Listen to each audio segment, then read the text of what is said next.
ಕಾಣೋ ನಮ್ಮ ದೈವ ನೀವೇ, ನಮ್ಮನ್ನು ತಿದ್ದಿ ಬುದ್ಧಿ ಹೇಳಿದ ತಂದೆ ನೀವೇ, ನಮ್ಮ ತಾಯಿ.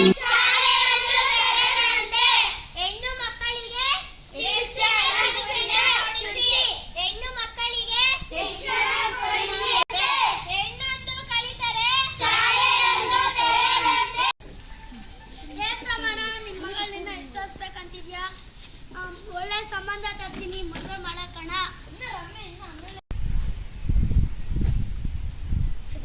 ಅವರು ಅರ್ಧ ಓದಿ ಸ್ಕೂಲ್ ಬಿಟ್ರೆ ಏನ್ ಕೆಲಸ ನಿಂತೈತೆ? 9ನೇ ಕ್ಲಾಸ್ಗೆ ಸ್ಕೂಲ್ ಬಿಟ್ಟು ಹಾಕ್ತಾರೆ, ಮದುವೆ ಮಾಡ್ಕೊಂಡು ಹೊರಟಾರೆ. ಸಮಾಜದಲ್ಲಿ ಏನೇನೋ ಸಂಬಂಧ ಬಂದ್ರೆ ಮತ್ತೆ ಬರ್ತಾರೆ, ಅಪ್ಪ ಅಮ್ಮ ಮೇಲೆ ಹೊರೆ ಹಾಕ್ತಾರೆ. ನನ್ನ ಮಗ ಅಂತ ಸುದ್ದಿ ಬರಬಾರ್ದಪ್ಪ. ನನ್ನ ಮಗಳು ಚೆನ್ನಾಗಿ ಓದ್ಲಿ, ಅವಳ ಕಾಲ ಮೇಲೆ ಅವಳು ನಿಂತ್ಕೊಂಡ್ಲಿ, ಅವಳು ಸಂಸಾರ ಅವಳು ಚೆನ್ನಾಗಿ ಮಾಡ್ಕೊಂಡ್ರೆ ಸಾಕು. ಹೆಣ್ಣು ಮಕ್ಕಳನ್ನು ಶಾಲೆಯಿಂದ ಬಿಡಿಸಬೇಡ್ರಿ, ಪೂರ್ತಿ ವಿದ್ಯಾಭ್ಯಾಸ ಅವಳಿಗೆ ಕೊಡಿಸ್ರಿ. ಹೆಣ್ಣು ಮಕ್ಕಳನ್ನು ಶಾಲೆಯಿಂದ ಬಿಡಿಸಬೇಡ್ರಿ, ಪೂರ್ತಿ ವಿದ್ಯಾಭ್ಯಾಸ ಅವಳಿಗೆ ಕೊಡಿಸ್ರಿ. ಏನಾಯ್ತು ಲಕ್ಷ್ಮಿ? ಯಾಕೆ ಕಳ್ತಾ ಇದೀಯ? ಮಕ್ಕಳೆಲ್ಲ ಕರ್ಕೊಂಡ್ ಬಂದಿದ್ಯಾ? ಏನಾಯ್ತು? ಹುಷಾರಿಲ್ಲ, ಸಂಪಾದನೆಗೆ ಬೇರೆ ಕಡಿಮೆ, ಅವರೊಬ್ಬರೇ ನಮ್ಮನ್ನ ಹೆಂಗೆ ಸಾಕ್ತಾರೆ? ನೀನಾದ್ರೂ ಅರ್ಥ ಮಾಡ್ಕೋ ಲಕ್ಷ್ಮಿ.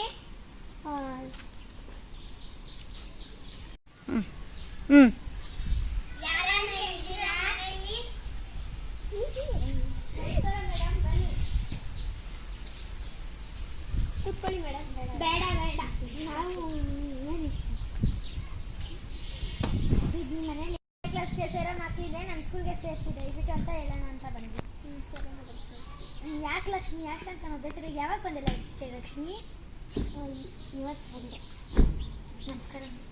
ನಮಸ್ಕಾರ ಮಿಸ್. ಯಾಕೆ ಲಕ್ಷ್ಮಿ, ಯಾಕೆ ಅಂತ ಬೇಜಾರಾಗಿದ್ದೀರಾ? ಅಯ್ಯೋ ಏನಿಲ್ಲ ಬಿಡಿ ಮೇಡಮ್ ಅವರೇ, ಇವಳು ಬೇರೆ ಅತ್ತೆ ಮನೆ ಬಂದ್ಬಿಟ್ಟಿದ್ದಾಳೆ, ಸಂಪಾದನೆಗೆ ಬೇರೆ ಕಡಿಮೆ, ಅವರೊಬ್ಬರೇ ನಮ್ಮನ್ನು ಹೆಂಗೆ ಸಾಕ್ತಾರೆ ಅಂತ ಯೋಚನೆ ಮಾಡ್ತಾ ಇದ್ದೀನಿ. ಏನು ಮಾಡಬೇಕು ಅಂತ ಗೊತ್ತಾಗ್ತಾ ಇಲ್ಲ ನಮಗೆ. ನಿಮ್ಮಪ್ಪ 11ನೇ ಕ್ಲಾಸ್ಗೆ ಮದುವೆ ಮಾಡಿಬಿಟ್ರಿ ಅವಳನ್ನ, 10-11ನೇ ಕ್ಲಾಸ್ಗೆ. ನಿಮ್ಮ ಅತ್ತೆ ಮನೇಲಿ ಹೋಗ್ಬಿಟ್ಟು ಏನೋ ವಿಚಾರಿಸ್ಕೊಂಡು ನಿಮ್ಮ ಗಂಡನ ಖುಷಿಯಾಗಿ ಮಾಡಿಬಿಟ್ಟು ಇದು ಮಾಡಿ ಹೆಣ್ಮಕ್ಳು ನೋಡ್ದ ನಮ್ಮ ಲಕ್ಷ್ಮಿ ಕತೆ ಹೇಗಾಯ್ತು. ಅದಕ್ಕೆ ಎಲ್ಲ ಹೆಣ್ಮಕ್ಳು ಚೆನ್ನಾಗಿ ಓದಬೇಕು, ವಿದ್ಯಾಭ್ಯಾಸ ಮಾಡಬೇಕು, ಅದೇ ಕೆಲಸದಲ್ಲಿ ಸಿಗಬೇಕು. ಎಂಥ ಹಳ್ಳಿಗಳಲ್ಲಾದ್ರೂ ಏನೋ ಒಂದು ಕೆಲಸ ಮಾಡಬೇಕು, ಒಳ್ಳೆ ಹೆಸರು ತರಬೇಕು, ನಮ್ಮ ದೇಶಕ್ಕೆ ಒಳ್ಳೆ ಹೆಸರು ತರಬೇಕು.